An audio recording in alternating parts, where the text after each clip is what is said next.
পশ্চিমবঙ্গের রাজনীতির সবচেয়ে চর্চিত পরিবারে কি এবার বড়সড় ফাটল ধরতে চলেছে? একদিকে যখন একাধিক দুর্নীতির মামলায় কেন্দ্রীয় তদন্তকারী সংস্থাগুলোর চাপ বাড়ছে, ঠিক তখনই কি ভাঙন ধরছে ভাইপো রানীর সংসারে। চারিদিকে এখন একটাই এক্সক্লুসিভ গুঞ্জন, তৃণমূলের second in command Abhishek Banerjee এবং তার স্ত্রী রুজিরা নারুলার কি ডিভোর্স হতে চলেছে। রুজিরা কি সত্যি জেলের হাত থেকে বাঁচতে দুই সন্তানকে নিয়ে দেশ ছেড়ে থাইল্যান্ড পালিয়ে যাওয়ার শখ করছে? আজ আপনাদের জানাবো চাঞ্চল্যকর খবরের পেছনে আসল ইনসাইড স্টোরি।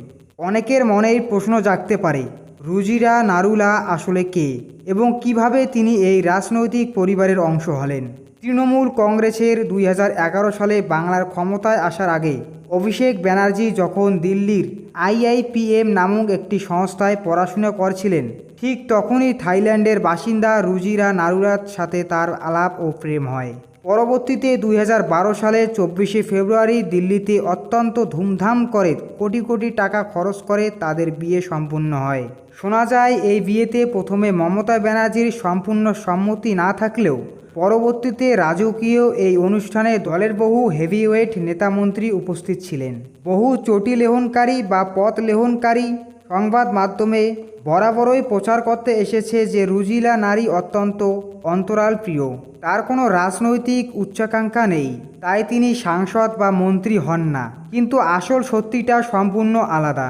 ভারতীয় সংবিধান অনুযায়ী তার রাজনীতি করার কোনো যোগ্যতাই নেই। রুজিরা হলেন থাইল্যান্ডের স্থায়ী নাগরিক এবং ওখানকার পাসপোর্ট হোল্ডার। ভারতে তার অবস্থান মূলত OCI বা ওভারসিজ সিটিজেন কার্ডের মাধ্যমে। আর ভারতীয় আইন অনুযায়ী একজন OCI কার্ডধারী ব্যক্তি ভারতে কখনো ভোট দিতে পারেন না, নির্বাচনে প্রতিদ্বন্দ্বিতা করতে পারেন না এবং কোনো সরকারি চাকরিও করতে পারেন না। অর্থাৎ রাজনীতিতে না আসাটা তার ইচ্ছা নয়, বরং আইনি বাধ্যবাধকতা। বিয়ের পর থেকেই রুজিরার নাম জড়িয়েছে একাধিক চাঞ্চল্যকর বিতর্কে, যা ভারতের কেন্দ্রীয় সংস্থাগুলোর কড়া নজরে রয়েছে। 2019 সালের 15ই মার্চ দুবাই থেকে কলকাতা বিমানবন্দরে নামার পর রুজিরার 7-8টি ব্যাগ সোনা থাকার সন্দেহে কাস্টম কর্মকর্তারা তাদের চেকিংয়ের জন্য আটকানোর চেষ্টা করেন। যদিও অভিযোগ রয়েছে রাজনৈতিক প্রভাব খাটিয়ে তৎকালীন গ্রিন চ্যানেল দিয়ে তাকে বের করে আনা হয়েছিল। তদন্তে উঠে এসেছে যে কয়লা পাচারের মূল অভিযুক্ত লালা ওরফে অনুপ মাঝির মাধ্যমে বিপুল পরিমাণ দুর্নীতির টাকা থাইল্যান্ডে রুজিরার একটি বিশেষ ব্যাংক অ্যাকাউন্টে পাঠানো হয়েছিল।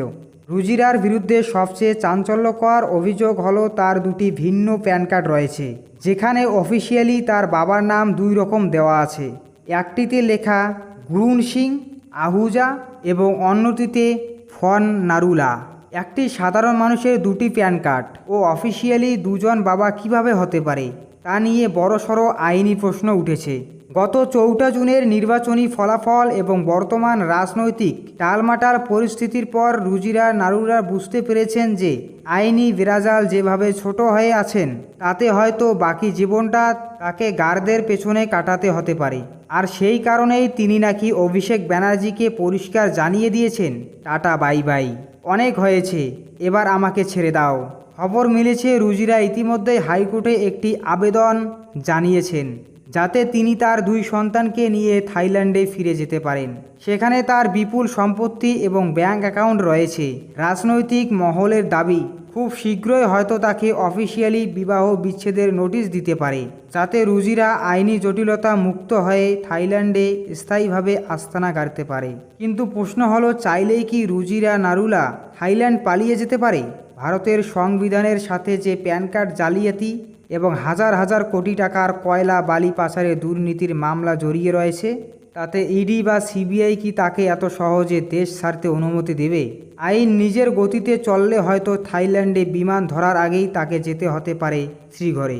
বন্ধুরা, এই এক্সক্লুসিভ তথ্যগুলো সম্পর্কে আপনার কি মতামত? রুজিরা কি সত্যি তার মামলার বেড়াজাল এড়িয়ে থাইল্যান্ড পাড়ি দিতে পারবেন, নাকি এই সম্পর্ক ভাঙতে খবর রাজনীতির কোনো নতুন মোড়? আপনার মূল্যবান মতামত নিচের কমেন্টে জানান। এই ধরনের আরও ইনসাইট খবর পেতে আমার চ্যানেলটি সাবস্ক্রাইব করুন। ভিডিওটা ভালো লাগলে ভিডিওতে একটা লাইক করবেন। ধন্যবাদ, ভালো থাকবেন, সুস্থ থাকবেন।